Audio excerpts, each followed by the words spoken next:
माहिर कानून बैरिस्टर चौधरी एतजाज़ एहसन साहब, अस्सलाम वालेकुम, बहुत बहुत शुक्रिया चौधरी साहब आपका। चौधरी साहब, बहरहाल हुकूमत ने सदारती ऑर्डिनेंस का मुजव्वज़ा जो मुसवदा है वो तैयार कर लिया है, कल पेश किया जाएगा, प्राइम मिनिस्टर उस पर दस्तखत करेंगे, फिर सदर पाकिस्तान को भेजा जाएगा। लेकिन कुछ कन्फ्यूजन है सर, वो ये कि कुछ वज़रा कह रहे हैं, जैसे फवाद चौधरी कह रहे हैं भी शहबाज शरीफ से मुशावरत कैसे हो सकती है। अब चोर से पूछा जाए कि तुम्हारा तफ्तीशी कौन लगे, ये बात बिल्कुल गलत है।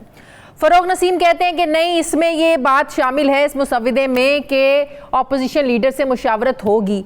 तो सर ये क्या कन्फ्यूजन है? हुकूमत कन्फ्यूजन फैला रही है, कन्फ्यूज कर रही है, ये हो क्या रहा है? इसमें दरअसल एक और कानून के तहत जो असूल वज़ा किए गए थे उसको एक दूसरे कानून के पर नाफिज करने की या लगाने की मेरे ख्याल में कोशिश की जा रही है। एक कानून ये है, ये कंसल्टेशन का लफ्ज़ है। हाँ, कि वो था पहले ये होता था आइन में कि हाई कोर्ट का जज या सुप्रीम कोर्ट का जज वो अपॉइंट सदर उसको मुकर्रर करेंगे in consultation with the chief justice. In consultation with the chief justice सदर मुकर्रर करेंगे। सही। तो अमूमन चलता है, रिवाज ये था कि सदर ने फ़ोन उठाया, चीफ जस्टिस साहब से कहा कि ये एतजाज़ एहसन अच्छा वकील है, मेरे ख्याल में इसको हाई कोर्ट का जज बना लेना चाहिए, आपकी क्या राय है? वो चीफ जस्टिस साहब ने राय दी कि मेरी राय ये है कि वैसे अभी कमज़ोर है, अभी उम्र इसकी काफ़ी पड़ी है, तो इसको बाद में 2 साल बाद बना लेंगे। प्रेसिडेंट साहब ने फ़ोन नीचे रखा और दस्तखत कर दिए नोटिफिकेशन के, एतजाज़ एहसन एक जज बन गया है। हाँ। और इसमें एक जुमला लिख दिया, I have consulted the chief justice. ये एक ज़माने में बड़ी रवायती तरीका था। सही। फिर जजेस ने 1996 में एक फैसला दिया कि इंडियन सुप्रीम कोर्ट के फैसले पर ज़्यादातर मुनसर था कि सुप्रीम को ये जजेस की अपॉइंटमेंट में कंसल्टेशन का जो लफ्ज़ है ये वैसे तो राय लेने के तक महदूद है, बट इस कॉन्टेक्स्ट में इस मसले में और इस निस्बत से ये कंसल्टेशन का लफ्ज़ जो है ये बाइंडिंग है, यानी advice of the chief justice is binding on the president. वो अगर किसी को रद्द दे तो वो प्रेसिडेंट उसको ये नहीं कह सकता कंसल्ट कर लिया चीफ जस्टिस को, चीफ जस्टिस की बात हावी होगी। सही। अब ये कंसल्टेशन के लफ्ज़ को कॉन्स्टिट्यूशन में वहाँ इस्तेमाल किया गया जहाँ चीफ जस्टिस के मशवरा लेना था। सही। अब नैब के ऑर्डिनेंस में आया है कि the president shall appoint the chairman of NAB after consulting the prime minister and the leader of the opposition. अब प्रेसिडेंट ने 2 को कंसल्ट करना है। जाहिर है दोनों में से किसी की बाइंडिंग नहीं हो सकती, एडवाइस फाइनल नहीं हो सकती। बाइंडिंग का जो है वो यहाँ इस कंसल्टेशन पे लगता नहीं है।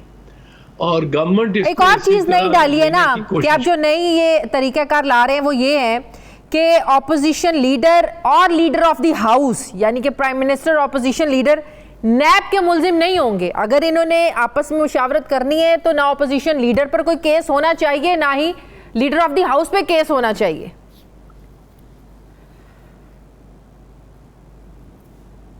नहीं, फिर तो कोई भी नहीं होगा ना। मुशावरत तो जैसे बाबर अवान साहब और लॉ मिनिस्टर कह रहे हैं, मुशावरत तो ये करेंगे, ये इन्होंने मेरा ख्याल है सोच लिया है।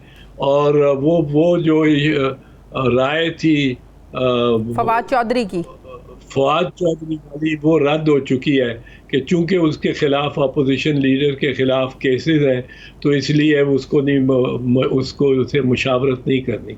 मुशावरत तो उसी से करनी है, वो अच्छा है बुरा है, वो उसके खिलाफ केस हुआ है, केस का उसके खिलाफ अगर इस हटके में पूछूं चौधरी साहब, ये कॉन्फ्लिक्ट ऑफ इंटरेस्ट में आता है ये मामला? क्या जी? ये कॉन्फ्लिक्ट ऑफ इंटरेस्ट में आता है मामला जो फवाद चौधरी ने सवाल उठाया है कि चोर से कैसे पूछेंगे तफ्तीशी कौन सा लगाएं? ये तो फवाद चौधरी तो बहुत ही इंतहाई बात कर रहे हैं ना। लीडर ऑफ द ऑपोजिशन है, लीडर ऑफ द ऑपोजिशन का जिक्र है कानून में कि लीडर ऑफ द ऑपोजिशन से मशवरा करें। वो कहते हैं अपना आप लीडर बदलें, ऑपोजिशन को कह रहे हैं। नहीं, वो लीडर किस तरह कह सकते हैं? वो ये गलत है। ये नहीं, जो राय अब दी है बाबर अवान साहब ने और लॉ मिनिस्टर ने, वो ज़्यादा बेहतर राय है गवर्नमेंट को इस कानून पे रहने के लिए। हालांकि उससे भी बंदा मोतरज हो सकता है और कंसल्टेशन का मीनिंगफुल होने के तहत ज़्यादा बहुत सारे नाम बैठ के और कम अज़ कम फाइलों को पे लिख के एक दूसरे को भेजने चाहिए, उनको जस्टिफाई करना चाहिए।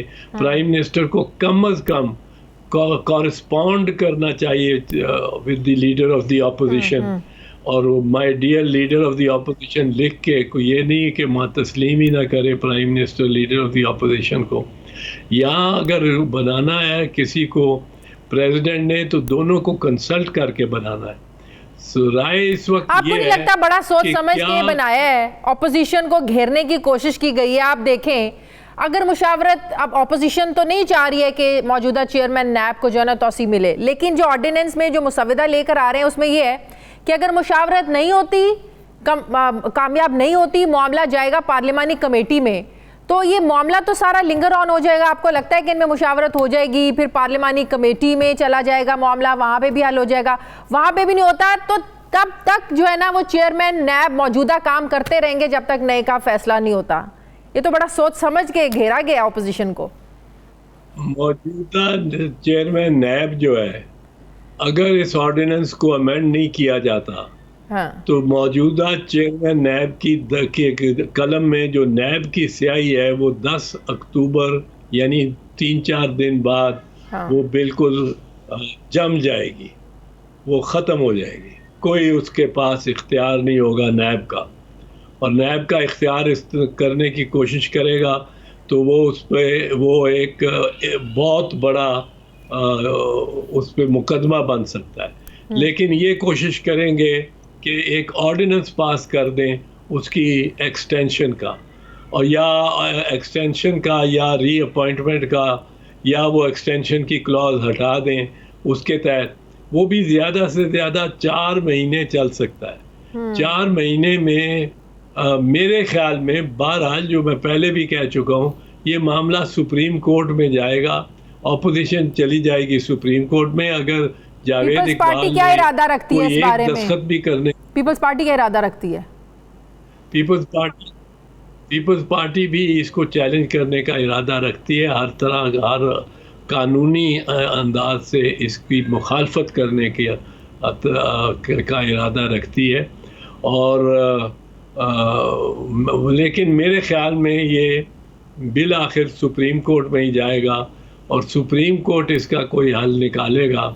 जैसे सुप्रीम कोर्ट ने पहले कई दफ़ा कॉन्स्टिट्यूशनल रिकंस्ट्रक्शन किस्म की हुई है, जिसके कोई नताइज मैं नहीं समझता मरतबा अच्छे आए हैं। नहीं तो अगर सुप्रीम कोर्ट में ये मामला जाता है तो जाहिर है तब तक तो फिर वही मौजूदा चेयरमैन तो काम करते रहेंगे जब तक मामला चलता रहेगा वहाँ पे कोर्ट में भी। वो ऑर्डिनेंस के तहत अमेंडिंग ऑर्डिनेंस के तहत शायद करते रहें। हाँ। पर मेरे ख्याल में अगर अमेंडिंग ऑर्डिनेंस के तहत भी जावेद इकबाल ने काम जारी रखा है चेयरमैन, तो उनको कोई उनके बारे में कोई ऑब्जर्वेशंस, एडवर्स ऑब्जर्वेशंस आएंगी सुप्रीम कोर्ट से। सुप्रीम कोर्ट ऑपोजिशन को एतराज क्यों है इनकी एक्सटेंशन को लेकर? क्यों ऑपोजिशन ये चाहती है कि इनको एक्सटेंशन नहीं मिलनी चाहिए? इजाजत ही नहीं देता, कानून ही नहीं इजाजत देता, तो किस तरह? तो वो इसीलिए कानून कहता है अमेंड करना चाहते हैं। कानून कहता है नॉन एक्सटेंडेबल टर्म, एक्सटेंड ही नहीं हो सकती। इसका मतलब है एक दिन के लिए भी वो इसके बाद चेयरमैन नैब के फराइज अंजाम नहीं दे सकते, एक दिन के लिए भी। तो आपका कहने का मतलब ये है कि ऑर्डिनेंस आ भी जाता है, ज़ाहिर है ऑर्डिनेंस की भी मुद्दत एक ख़ास टाइम होता है, मुद्दत होती है, 2 बार आप उसको जो है ना वो एक्सटेंड कर सकते हैं और उस ऑर्डिनेंस को। बहरहाल आप ये कह रहे हैं कि नया चेयरमैन नैब लाना ही पड़ेगा। कब तक आप ये एक्सटेंशन ऐसे देंगे ऑर्डिनेंस के जरिए, यही बात है? मैं आपको ये अर्ज कर रहा हूँ कि अगर ये ऑर्डिनेंस भी ले आते हैं